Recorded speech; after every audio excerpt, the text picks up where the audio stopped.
fitness enthusiasts and ultimate Frisbee aficionados to the TOBU Fitness Podcast. Your guide to elevating your game and mastering the art of ultimate Frisbee through the lens of strength and conditioning. Whether you're a seasoned player or just stepping onto the field for the first time, this podcast is your one-stop destination for unlocking your true potential. This is the TOBU Fitness Podcast with your host, certified strength and conditioning coach, Justin Shelby. What's going on, everybody? Welcome back to the podcast. This is episode number 2, big milestone. Didn't think I'd ever make it to episode 1, so making it to episode 2, that's pretty cool. But we've got a pretty cool show for you today. This one is going to be all about the biggest mistakes that I see in Ultimate. I wasn't really sure how I wanted to title this one.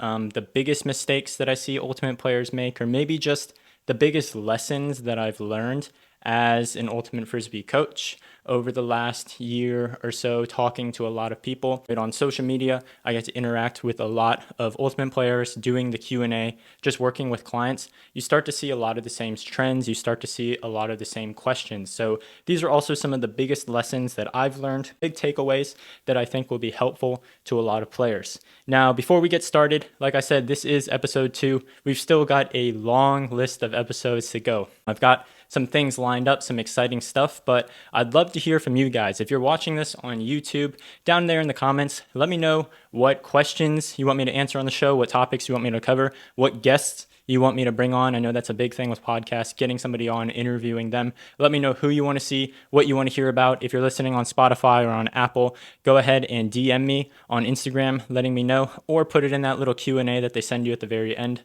of the show. But yeah, I would love to hear from you guys. Love to hear what you think.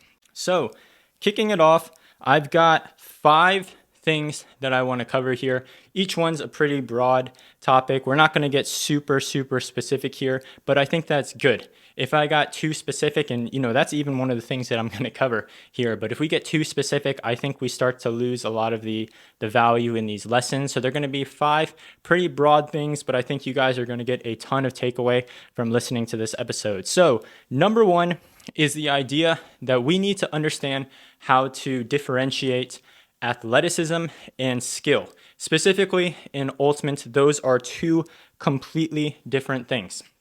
The world isn't black or white, and especially the field of sports performance, the field of fitness, exercise, it's not black and white. Is this better or is that better? Is the squat better or is the deadlift better? Is the bench better or is the press better? The answer is always, it depends. Now, if you're on Instagram, if you look at my Q&A, about 99% of the questions I have to answer, I always answer them as it depends. And a lot of times that's a cop-out answer, I understand. A lot of times that's avoiding the question, but it's avoiding the long answer that goes with it, because there's so much nuance that goes into everything, right? We can't just look at everything as one better than the other. Everything's on a spectrum. So when we're looking at that stuff, we can see, okay, to what extent do we need to be good at something, right? So a squat or a deadlift, for example, it's not that a squat is better than a deadlift is better at a squat. You've just got to look at in what scenario is a deadlift better? Is it depending on the time of the season that you're in, right? You probably don't want to be doing a bunch of deadlifts like really far out from the season. Then as you get closer to the season, maybe you want to add in a little bit more deadlifts. And then maybe when you're like in season, you want to do deadlifts like, once a week, for example. You don't want to risk doing too many deadlifts, right? But you still want to kind of maintain the strength on them, right? That's a very, generic example, right? So that's an example of like, hey, that's when deadlifts might be better than a squat. There might be times when squats are better than deadlifts, right? So again, it's not that one's better than the other. We have to look at it as, right, what time of the year we're in, who the person is, what their goals are, what their training background is, all that stuff, right? And that's the same idea with athleticism versus skill. When we're looking at Ultimate, and really for any sport, right, there's 2 parts that go into it. There's the actual being an athlete, the things that are pretty universal across all sports, across all fitness. There's the how fast you are, how high can you jump, how quickly can you change direction, how good is your conditioning. all of that stuff. And that's not just in ultimate, right? Somebody that is fast in ultimate will probably also be fast in soccer, will probably also be fast in basketball because they're fast. That's just athleticism. On the flip side of that, there is the skill component of ultimate, and that's something that is exclusive to ultimate. Your ability to have throws, your game IQ, just knowing where on the field you should be, your ability to play defense, very specific throws, scoobers, hammers. Do you have these really nice blady flicks for 50 to 60 yards right into your receiver's hands? Right? All that stuff, those are specific skills. And again, it's not that one is better than the other. That's apples to oranges. And I think we have to work on developing both, of course, right? That's part of any sport. When you look at football, when you look at basketball, when you look at soccer, people are going out there and they're working on their specific skills, right? Basketball players, they go out and they work on their shot. They go out and work on their dribbling skills. But then they also go into the gym and they work on vertical jump. They work on speed. They work on conditioning. And we don't have people talking to these basketball players, to these NBA players and saying, hey, you probably shouldn't be working on your athleticism because shooting is more important, right? That doesn't make any sense. That common sense would tell you, no, there are two different things, right? A basketball player's ability to jump, basketball player's ability to be fast, to have conditioning, right? That's a completely separate thing than their ability to shoot, their ability to dribble, all that stuff, right? It's developing their skills and developing their athleticism.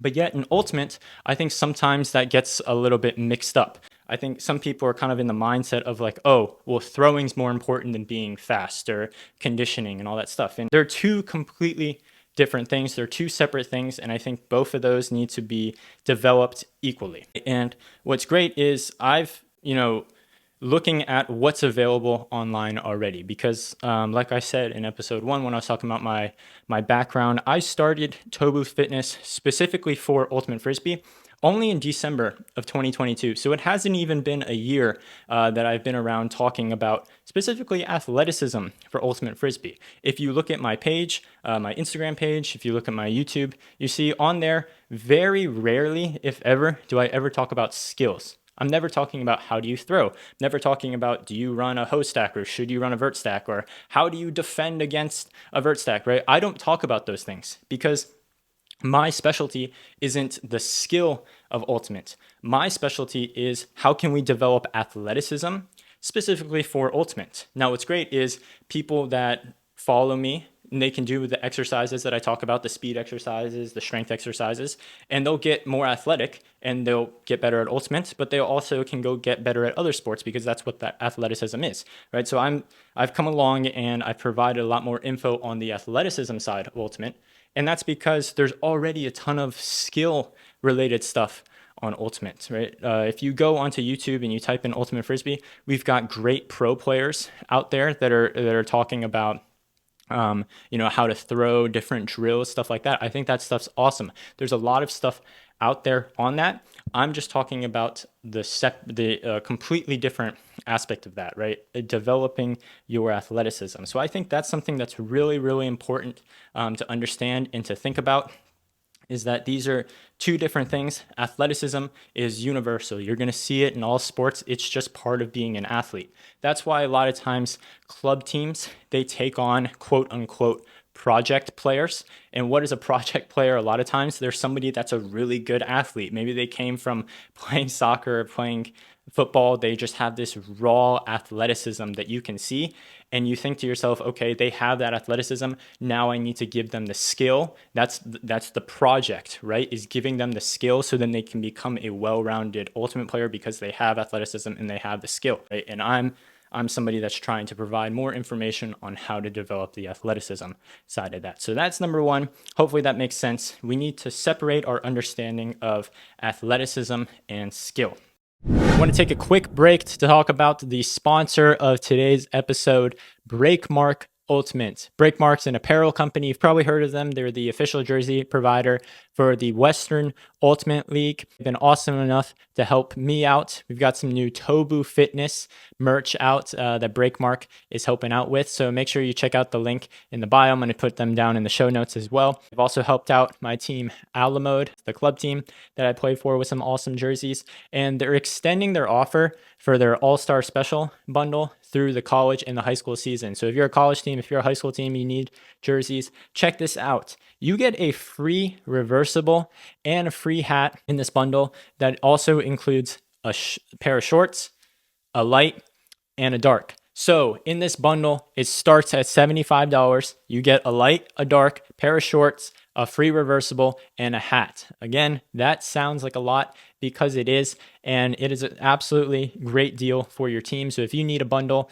for some jerseys, make sure you check that out. They're also now doing direct to garment to cotton, so you can customize your team's look even more. So now we've got hoodies, sweatshirts, and also some t-shirts that you can get your team logo on. So make sure you check that out. Overall, great company, great customer service. Highly recommend. Let's get back to the show.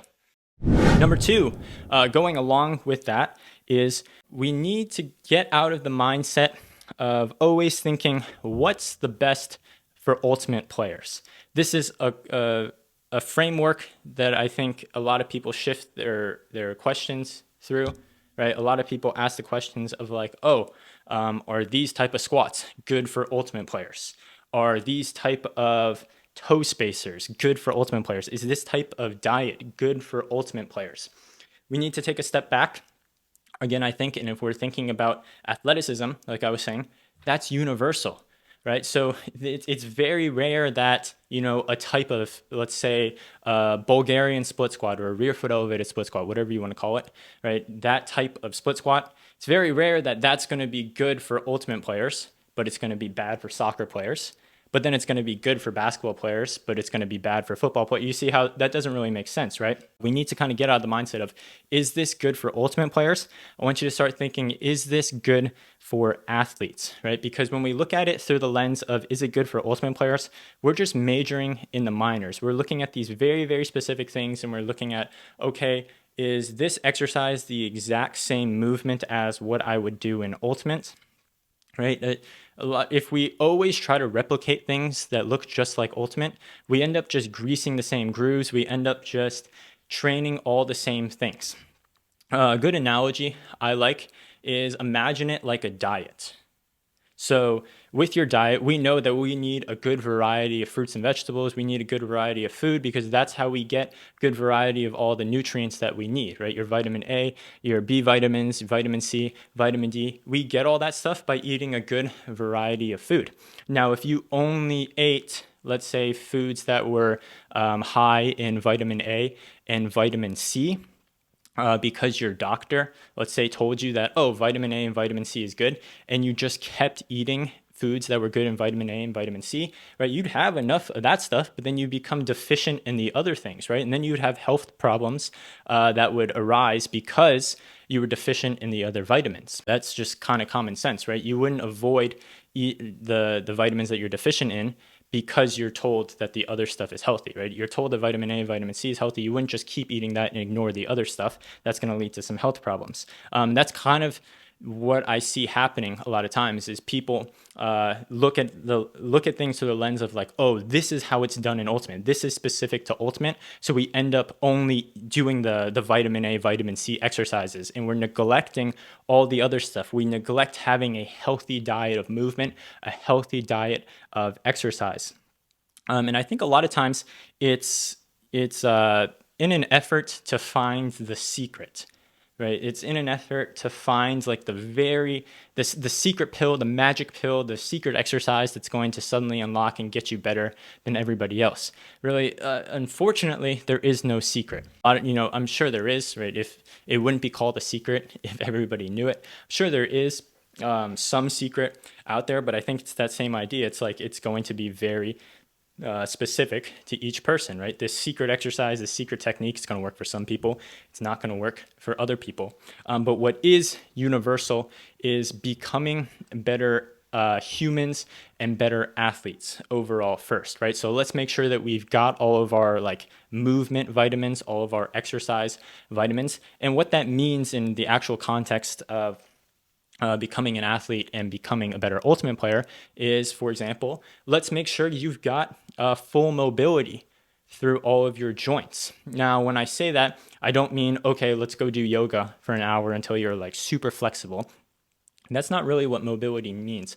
It just means that you have enough movement through your joints, so you don't need to be super, super flexible, but you should just have enough where everything can move just through a regular range of motion. Now, when I say regular, again, there's quote unquote like normal amounts of movement to each person that's going to be different, but there's overall just a general amount that we're going to need as athletes, right? Just to be able to get into the positions that we need. That's really the main marker that we should be kind of looking at. When we look at how we play defense, when we look at when we cut, when we jump, there are some of these low positions that we need to get into. And if we don't have the mobility to be able to get into those positions, then we can't expect to be able to do it, right? The very first step is we've got to make sure that our knees can actually bend into those positions. Our hips can be able to bend into those positions. When we throw a backhand and we coil up, and we bring, we rotate back around and then we rotate all the way through. I've got to make sure that my spine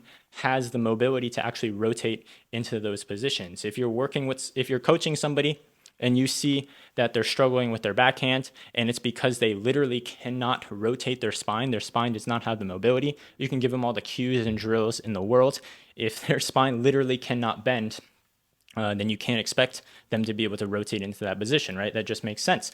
Very first thing is we've got to make sure that we have enough mobility to be able to play the sport. I know that's kind of vague, that's kind of arbitrary. A lot of times if you work with a coach, if you work with a trainer, that's something that can kind of go into it a little bit deeper. So that's kind of the first thing, looking at if you have enough mobility. The second thing is making sure that you then have strength through that mobility. That's something that we see a lot of times with people that are especially flexible, is they're able to get into these super, super low positions, but a lot of times they're sacrificing strength in order to get into these low positions, meaning that they're able to get their knee to bend super deep. They're able to get their hips to bend super deep, like they can sit into the bottom of a squat super, super easy. They can get into these really deep split squat or lunge positions. But sometimes they're quote unquote turning off their muscles a little bit. They're getting their muscles to relax to get into these deeper positions. And what happens when we get the muscles to relax? Then there's no tension, there's no stability around the joints, right? So then the joints are, for lack of better terms, they're kind of more vulnerable. So like, let's say we're at the bottom of a cut. We know in a cut, we have to get into a very low position. Our knees bend, our hips bend a lot. If I'm having to relax the muscles a lot in order to get into these deep positions during a cut, that is something that's very fast and has a lot of forces, right? The forces that we experience during deceleration and acceleration are pretty high. If my body's undergoing these very, very high deceleration forces and I've gotten into this position by relaxing and now I don't have the strength and stability around the joint, that's a recipe for disaster, right? So we've got to make sure that we have the strength while we're getting into these deeper positions. That can come through just general strength training,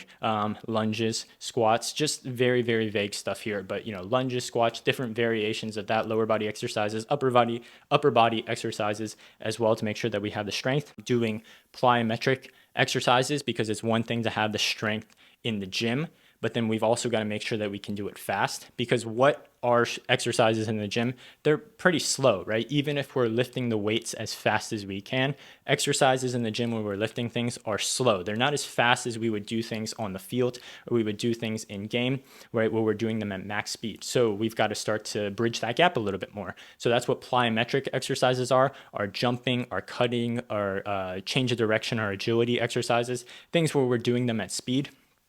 We can gradually start to kind of ramp up to what we would need in game, so we can develop the strength that we need in the gym, and then we can kind of bridge that gap by doing it a little bit faster and getting the strength at these faster speeds through our joints and through our muscles, to put it in a very simple way. And I think the last point with that is when we're looking at that, again, we want to make sure that we're looking at it through the lens of just becoming a better athlete overall. So when we're developing all these positions, we're developing all these movements, let's just do it universally, not looking specifically at the movements that we would just do in Ultimate, but just overall.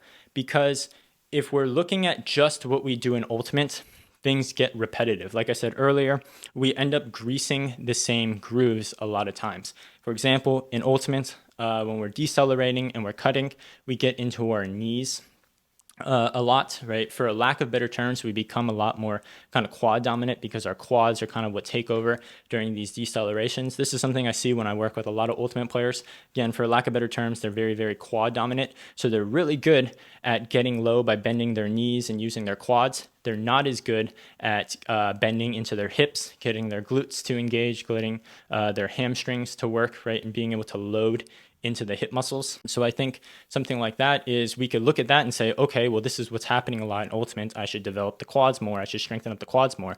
But I think looking at it through the lens of becoming a better athlete, we got to look at, okay, well, if you're always using your quads, let's bend into the hips a little bit more. Let's strengthen up the hips a bit more. Let's get you using your hamstrings and your glutes and actually be able to load into your hips a bit more, because that's where we need that balance. We can't have everything always going forward. We've got to make sure we also have that ability to kind of push back and balance things out. Because at the end of the day, even if you're an ultimate player, if you're a soccer player, basketball player, football player, whatever you are, and you want to look at things very specifically through your sport, like what is the best thing for ultimate, what's the best ultimate specific program? If you've got a hamstring injury, if you've got an ankle injury, if you've got a knee injury, whatever it is, I don't care what sport you play, right? All you are, first, like the very first thing is we've got to handle your hamstring injury. We got to handle your ankle injury, right? So it doesn't matter there's no like ultimate specific ankle rehab, ultimate specific knee rehab, right? It's just like you got to get your knee feeling better first. We've got to get your ankle feeling better first, right? So before we can even look at like what's best specific for ultimate, let's make sure that we are good athletes, because these injuries can kind of set us back and take us to that, kind of force us into that situation where we've got to look at like, what's best for athletes anyways. That kind of leads into number 3, which is the idea of injury prevention. So again, this is a very controversial topic, but I think it's a very important topic to address. Now, with injury prevention, there's kind of 2 camps that we can look at this through. There's the camp where we can avoid things that we think cause injury. And on the flip side, there's the acclimation camp. There's the camp where we can gradually expose ourselves to the things that cause injury. I've got to preface this with, when we talk about injury prevention, there's no way that we can actually prevent injury. And I'm not just talking about myself, like, oh, I don't have the tools, right? If we knew how to actually prevent injury, and we meaning the entire sports and exercise field, we don't know how to prevent injuries. We don't fully understand how to prevent injuries. If we did, injuries wouldn't be a thing. We're not there with the research, with the exercises, with the complete understanding. But we can certainly do our best, and we can help build resilience, and we can help just kind of reduce the likelihood of injuries, so to speak. But we can't fully prevent injuries. They're just too chaotic. There's too many factors kind of going on in sport to be able to fully understand that. When I post any sort of cutting exercise on Instagram, those are some of the first comments that we'll get, is like, oh, this is why all ultimate players have knee pain, or this looks like an ACL injury waiting to happen, things like that. There's kind of that camp of looking at specific movements that we think cause injury, right? And automatically assuming, okay, this is what causes injury. And a lot of times with that camp, it's about avoiding that movement, right? So, a specific type of cut, a specific type of deceleration, right, is quote unquote causes knee injuries. Let me avoid that. Let me not do that. Whereas what I think is a lot better is gradually building your body up to be able to handle that type of cut. Because deceleration, for example, your body has to handle forces that are 6 to 8 times your body weight. Let me say that again. So if you're a 100-pound person and you're going and doing a hard change of direction, during that deceleration, right, you're 100 pounds, you're handling forces that are 600 to 800 pounds. That is a lot. So you clearly need a lot of strength. Back to what I was saying before, where we've got to make sure we have mobility, but we've also got to have strength. You've got to have the strength to handle those type of forces. On one side, we can completely avoid those forces. They're unavoidable a lot of times in game. When you're going fast in game, when you're reacting to something, when you're not really thinking about what you're doing, you're just going for the disc or you're chasing the person you're guarding, right? These movements are often unavoidable. So I think we've got to gradually get our body up to the point where we can handle this. Because I know if you just hop off the couch and you go right into playing Ultimate and you start doing these cuts, yeah, of course you're going to get injured. Of course, you're probably going to have some sort of knee injury like an ACL or a meniscus or something like that because your knees couldn't handle that level of forces.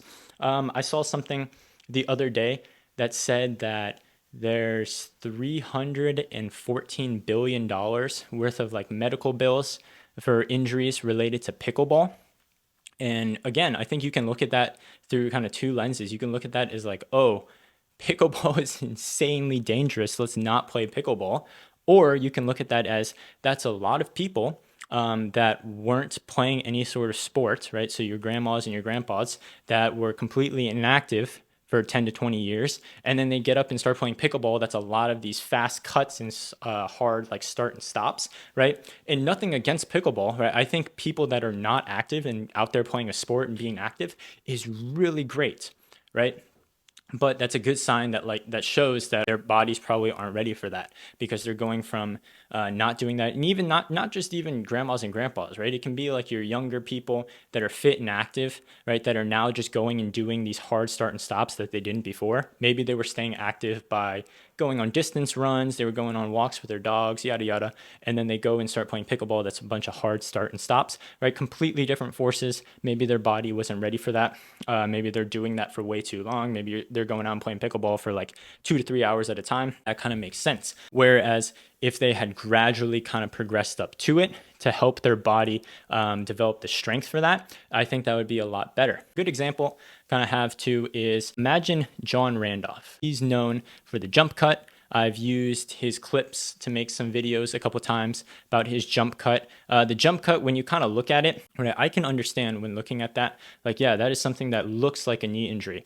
But I can guarantee the speed and the power that John Randolph puts into the ground when he does that cut is not the same when he first did it, right? When he first started playing Ultimate and he did the jump cut for the very first time, if he did it with the amount of force and power that he does right now, yeah, he might have some knee pain. He might have some knee injuries, but he definitely built up over time. The strength, the power, just the coordination of the movement, making sure that his all his joints are kind of in the right position for what's right for his body, what's safest for his body, right? He built that up over time. And I think that's what a lot of people have to do with injury prevention. Another analogy that we can use when we're thinking about injury prevention is it's like driving on the highway. When we're driving on the highway, what happens? We're going at faster speeds. There's more cars around us that are also going at these faster speeds. The risk of injury and the risk of accidents goes up a lot. A lot of accidents happen on the highway. So we can look at that as, okay, I'm never going to drive on the highway. I'm going to avoid driving on the highway. So guess what? Your chance of injury, your chance of accident on the highway is going to go down because you're not driving on the highway. That just makes sense. But what happens on the flip side? Now, when I need to get to school, when I need to get to work, my commute's a lot longer. I can't just go all the way around the city and avoid the highway, or I guess I could, but now my commute's going to take 3 to 4 times longer. What happens when I'm in a rush? What happens when I'm in an emergency and I have to go on the highway? Now, my risk of accidents has gone up a ton. Why? Because I've avoided driving on the highway.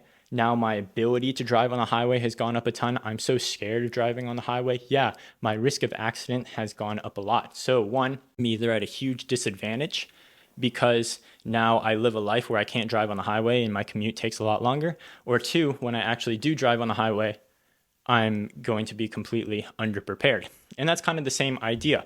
If we live in this world where we avoid any sort of movement that is kind of quote unquote dangerous, that is a quote unquote injury risk, one, we put ourselves at a competitive disadvantage. Again, hard change of directions, hard start and stops. If I work to avoid them in game, sure, that can work, But what happens when my defender goes upline and suddenly I have to chase them, right? I'm going to be a lot slower when I'm trying to change direction. They're going to burn me. What happens when I'm cutting deep and I want to come back under and I do this very choppy and slow change of direction, right? My defender is going to be able to read that, because a change of direction for most people that they might be able to do in 1 to 2 steps. Watch the best cutters. When they go deep and they come back under, they can make that whole change of direction in 1 to 3 steps. But if I have to take 8 to 10 slower steps because I want to be softer on my joints, defender's going to be able to read that all day. So sure, safer on your joints. Sure, you feel better, but you're not going to be able to get open. So you're going to end up making a lot more of those cuts because you're constantly trying to get separation. And then on the flip side of that, let's say we get into a scenario where we have to use that cut. Let's say I wasn't thinking about it and suddenly the disc is off to my right and I have to quickly plant on my left foot and then explode out to grab the disc off to my right. Well, I've completely underprepared myself. For however long, I haven't been doing those hard change of directions. So now when my body does it, now when my body has to handle those forces that are 6 to 8 times my body weight, my body's not ready for it, right? So now injury risk went up because I'm weaker and I'm not strong enough to handle that. Injury risk went up, and then boom, you just proved your own point. Yes, you did that hard change of direction and you got injured, probably got injured. I'm not hoping anybody gets injured, of course, but that's just where it would kind of, the things would trend. That's what it would kind of look like. Then you just kind of proved your point that these movements cause injury because you've underprepared yourself and then suddenly had to expose yourself to it. So all that to say, when we're thinking about injury prevention, I think the best thing is gradually kind of dosing it up, right? Maybe you find that, and this is, again, vague, this is also completely arbitrary, but maybe you find that doing 8 to 10 of those cuts at full speed is your limit. That's when your knee flares up. Well, what happens if we do 1 or 2? Oh, we feel fine? Great. Let's give it a few days, and then let's do 1 or 2 again. Oh, we feel fine again? Great. Next week, let's do 3 or 4. How do we feel? Oh, we feel good? Okay. Let's do 3 or 4 again.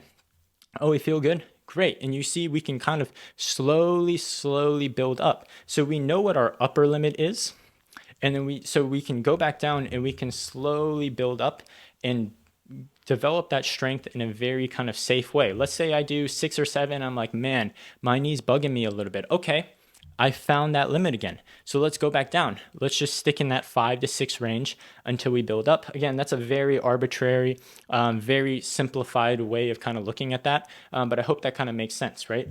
If instead of going all the way to too much, instead of all the way going to what's going to be your limit, start with a little, see how your body feels, and then slowly start to add more, right? We call that baby steps for a reason, because that's what we need a lot of times. That's number 3, injury prevention. Number 4, this one might trigger some people, but number 4 is, I think a lot of people play too much Ultimate.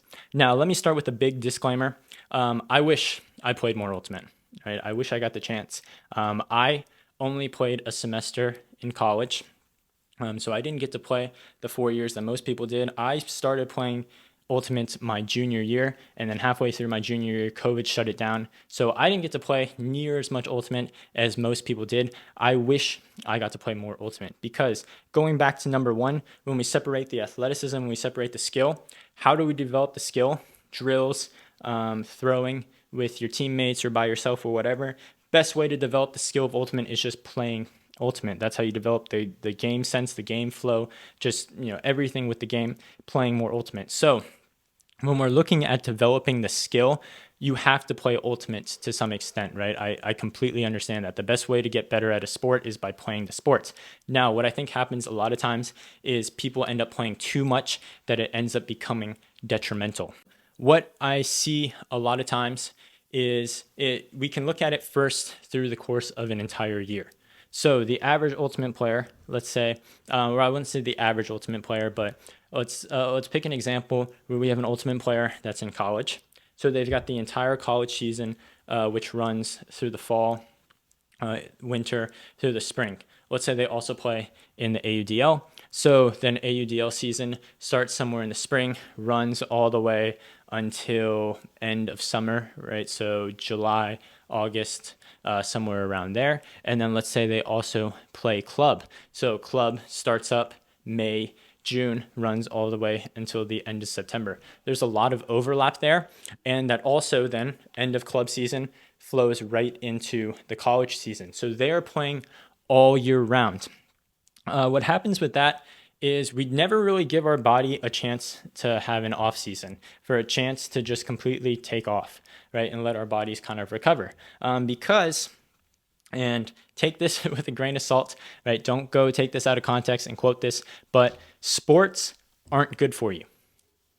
Now, let me explain here again that sports aren't good for our bodies because they start to break us down, right? Like I said before, a lot of times we're doing a lot of the same movements, we're greasing the same grooves, and we start to kind of break down to some extent, right? And of course, we recover with that. I'm not saying break down like, oh, you're just digging away at your cartilage and that stuff's never going to come back. No, of course, you are able to recover and you're able to come back and that stuff kind of comes back. You're back to where you were before. It's not like an incurable damage that you're doing to yourself forever, right? But the important part with that is, like I said, you have to be able to recover. And that's what an off season is a lot of times. That's why if you look at any professional sport, they have an off season where they're taking a considerable amount of time off the sport. Kobe Bryant, he took basketball off completely during the off season. He would go, and especially in his younger days before the NBA, this is what he would do a lot. He would go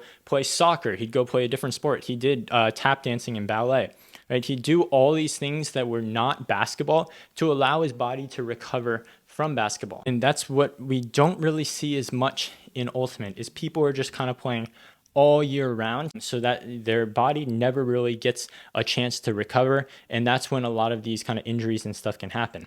Because when we're playing so much Ultimate and we're doing a lot of the same things, and then we're not training that stuff outside of Ultimate to kind of give ourselves the full healthy diet of movement, like I was saying. Let's say playing Ultimate is our vitamin A and our vitamin C, and then we have to do exercises outside to get like our vitamin D or B vitamins, things like that. And just using this analogy to kind of make it simple. Well, if we're always playing Ultimate and we never have time because we're always playing, we're always tired, we don't really know how to get into the gym, then we're only getting the vitamin A and we're getting the vitamin C. Over time, of course, because we're deficient in the other stuff, because we're only greasing the same grooves, only using the same joints, only using the same muscles in the same ways, eventually some overuse injuries and stuff can start to happen. If we can give our bodies some time throughout the year to recover, I think that's something that's super, super good. Just not playing as much sometimes just to be smart, right? More isn't always more. But on the flip side of that, right, we can also look at it week by week. We don't always have to just look at it year by year. How I think it very well could work is on a week by week basis, making sure that we're scheduling things on a week by week basis very well. I've talked about this in the past, but a high-low training split is something that I think works really well. I made a whole YouTube video about this, so I would highly recommend checking that out. But essentially, it's alternating high intensity days and low intensity days. For example, let's say you have practice on Monday, Wednesday, and Friday. So most people would look at this or I guess we can start by saying that we know that practice is very high intensity. You're going through drills pretty quick because you're doing a lot of cuts, you're doing a lot of movements. You're going and scrimming afterwards, right? You're beating down your body. Your body needs some time to recover from that, right? It's a very high intensity event. When I say beating it down, your body needs to recover. That's not saying that practice and playing Ultimate's bad, right? It's a high intensity thing that your body needs some time to recover from. It's just like a tough workout. So if we're doing that Monday, Wednesday, Friday, most people might look at that schedule and say, okay, Tuesday and Thursday, well, I'm open on those days. Let me add some workouts on those days because those are my free days. So now I've got Monday is a high intensity practice. Tuesday is a high intensity workout. Wednesday, high intensity practice. Thursday, high intensity workout. Friday, high intensity practice. That's 5 days in a row of high intensity. You've probably got practice, pick up a tournament even someday on Saturday, Sunday, right? So we can't have every single day be something that's high intensity. I think a schedule that works out a lot better for a lot of people, this is something that I personally do. This is something that I recommend to a lot of people. I have my clients doing it. A lot of my teammates follow this structure, is a high-low where Monday, Wednesday, Friday is practice. Instead of putting workouts on Tuesdays and Thursdays, I'm going to put those workouts on Monday, Wednesday, Friday. So with that said, that doesn't mean that, let's say you were doing a 2-hour lift on Tuesday and Thursday. That doesn't mean we have to do a 2-hour lift on Monday plus practice. We can cut down on that workout. Maybe we can make that workout a 30 to 45 minute, very intense workout where you're going in the gym and you're just doing maybe your main lifts, or if it's a field workout, you're just doing, your quick sprints, your change of direction work, your intense stuff, right? We're going to reduce the time of that workout, the overall volume, but we're going to keep it intense plus practice. So that way we have one high intensity day, right? So that's Monday, Wednesday, Friday. Those are our jam-packed high intensity days. What that does is that leaves full days in between, Tuesday and Thursday in between, in order to have full recovery. So now, before, I never had a chance to recover because every day was a tough workout. Now I have these full days in between that allow my body to recover from that tough workout, so then I can go back into the next workout recovered, rested, and I can make sure that that's high intensity as well. Because what happens a lot of times when we see that schedule, like I said in the beginning, where let's say Monday, Wednesday, Friday is practice, Tuesday, Thursday, maybe you're not doing a workout, maybe you're going out and doing a pod, or you're going and playing pickup. If you're playing Ultimate 5 days in a row, what happens is over time, you're just not able to keep high intensity. No matter how hard you want to go, right? This isn't like a mental toughness thing where, if by Friday, if you're not able to go at 100%, you're just mentally weak, like just dig deep. Nah, like think about day 2 of a tournament. How do you feel day 2 of a tournament? You naturally feel a little bit more sore, a little bit more tired. You're able to go at 100%, but it's not truly what your body is capable of, right? Because you're a little bit sore, you're a little bit fatigued from day 1. It's just natural. It has nothing to do with, you're mentally weak, you're not mentally tough enough, right? That's just what day 2 of a tournament naturally is. Now imagine if you did that to yourself every single week, right? Day 1, Monday, you'd feel fine because that's day 1, you're fresh. But then day 2, Tuesday, you're going to be a little bit more beat down. Now Wednesday, you've got practice again. Okay, you're going to be a little bit more beat down. And then over time, how much effort you can give, how much intensity you can give, even if you're trying to give 100%, it's naturally going to go down, right? Maybe by the end, you're only able to give 70, 80% of what you're truly capable of.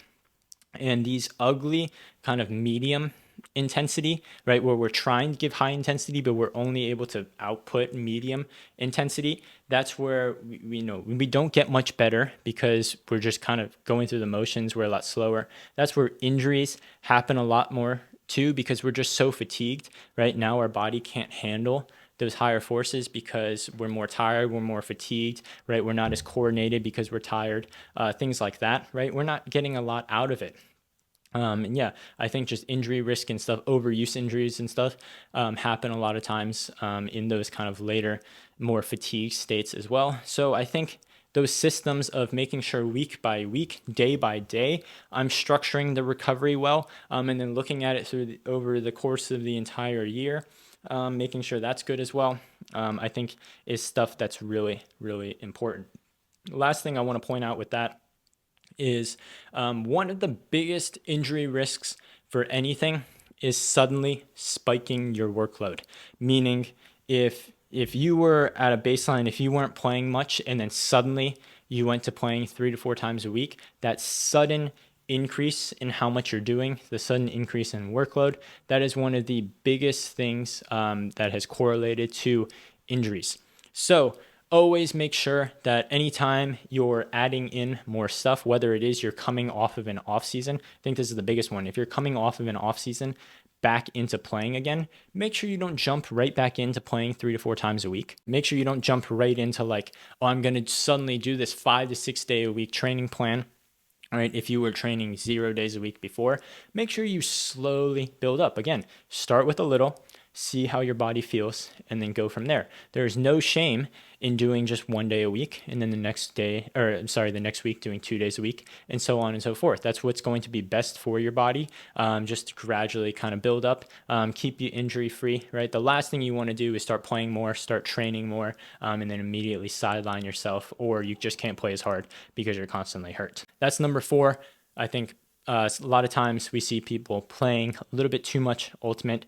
Number 5 is the idea of training splits. I think and don't get me wrong, I love seeing people in the gym, and there's nothing wrong with training splits. I think a lot of times we're just not looking at it kind of the best way. So the traditional training split is what the bodybuilders do. So your push-pull legs, your back and biceps, your chest and triceps, and then your leg day, that sort of thing, where you're splitting up your workouts depending on a very specific muscle group. And that is very traditional for how bodybuilders do it. That is the bodybuilder's way. That's what's most optimal for bodybuilders. What's happened though is that way of training has kind of trickled down through social media. The knowledge has kind of trickled down, and that's being adopted by a lot of people, including a lot of ultimate players I see.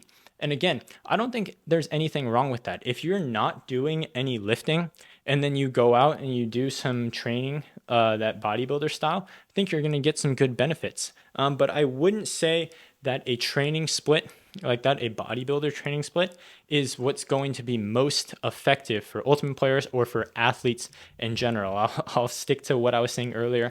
And for athletes in general, I don't think a bodybuilder split is going to be most effective, because what a bodybuilder split is, let's say we're using push, pull, legs. What push, pull legs is day one, your push day. You're doing all exercises that are pushing, all exercises that are pressing. So you've got your bench press where you're pushing, right? Your overhead press where you're pushing. Maybe you're doing some push-ups. You're doing some chest flies where you're also working those chest muscles, the pushing muscles. So on that first day, on your push day, you were absolutely destroying the chest muscles and all those pushing muscles. Then on day two, you were doing pull. So all the back muscles, all the rowing muscles, all the pull-up muscles, you're doing pull-ups, rows, bicep curls, all those pulling muscles you're absolutely destroying. Then on day three, when you're doing legs, pretty self-explanatory, you're just destroying your legs. You're doing all sort of leg exercises. And then maybe you have a rest day, and then you're back to push day. Now, what that did is it gave your body enough time to recover. This is why it's actually genius, right? Because push day, let's say, was Monday. Now you had Tuesday pull day, Wednesday leg day, Thursday rest day. So you did one push day on Monday, and now you have all the way until Friday until your next push day. You had the whole week to recover. So that meant that on Monday you can destroy those muscles because you know you had all those days in between to recover, let those muscles rest, recover, rebuild bigger and stronger than they were before. So on Friday you can destroy them again. And that's how a muscle is going to grow.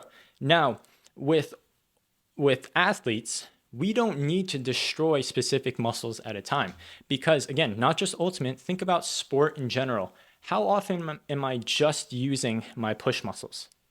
How often am I just using my pull muscles? How often am I just using my legs in isolation? Isolation meaning like, when is my quad just extending my knee? Right? Your legs, all the muscles work together very fast in explosive movements and stuff like that. So if we train them like bodybuilders, that's not necessarily going to be the thing that is going to help the most, right? Because we're not using things in isolation. We're using our body all together pretty fluidly all together for all these movements, right? So I think for ultimate players and for athletes in general, I'm speaking to ultimate players, so that's why I keep going back to ultimate players. But for athletes in general, when we're training, we want to make sure that we're training the body all together when we're doing all these movements kind of together, right? So that's not to say that I'm against using isolation exercises or like quote unquote bodybuilder style exercises. It's just not the main focus, right? I might add in some like bodybuilder accessory exercises, like some bench press or some hamstring curls, things like that, to specifically target and strengthen up specific muscles towards the end of the workout. But the meat and potatoes of the workout, the majority of the workout, is going to be like our very big lifts to kind of train the whole body together, right? A lot of our plyometric exercises where we're getting our body and our muscles to kind of move together explosively. So I'm looking at trying to training the full body, training it for more strength rather than hypertrophy. A lot of times, I guess strength, power, kind of explosiveness, making sure that the body can kind of move well. Again, these are kind of general things, but the strength, power, and explosiveness, right, versus hypertrophy. Hypertrophy is the muscle building style that the bodybuilder is going to do. So usually like 8 to 12 reps with like 70 to 85% of their 1 rep max, let's say, of a bench press. So that's why like 3 by 10 reps is very common for bodybuilders, where with athletes, we might be looking at doing, maybe some sets that have less reps, so then we can focus on lifting some heavier weight so we can get stronger. Or maybe we're lifting lighter weight, but we're moving it as fast as possible for a little bit of power, a little bit of explosiveness, things like that, where we're focusing on the whole body kind of moving together, working on speed, plyometrics, agility, all that stuff, rather than just, hitting my arm day, hitting my back day. Again, I think if you're not doing any sort of training and then you go and then do a bodybuilder type split, I think you're going to see some benefits because you're suddenly building a little bit of strength. You're getting a little bit of strength training and weight training in there. You're going to see some benefits. But I think if you really want to maximize your potential as an athlete, then I think getting away from a training split where you're isolating one muscle at a time like a bodybuilder would, and getting to more full body training, more plyometrics, more agility type stuff is definitely where it's at. If you'd like help with that, I offer training, but there's also a ton of programs out there, right? A ton of coaches out there that can definitely help you out with that. So yeah, that is number 5, training splits. That is everything there. Hopefully that wasn't too much of a rant. Hopefully this stuff was beneficial. But yeah, just understanding some of the big things, the overarching themes that I've kind of noticed when talking to a lot of ultimate players, and some of the things that I think would be most helpful when we think about. Yeah, thank you guys very much for listening, and enjoy the rest of your day. You've been listening to the TOBU Fitness Podcast. We hope you've enjoyed the show. If you did, make sure to like, rate, and review. We'll be back soon. But in the meantime, hit us up on Instagram and YouTube at TOBU Fitness. And to get info on one-on-one coaching and training programs, hit the website at TOBUFitness.com. Thanks so much for listening, and see you next time on the TOBU Fitness Podcast.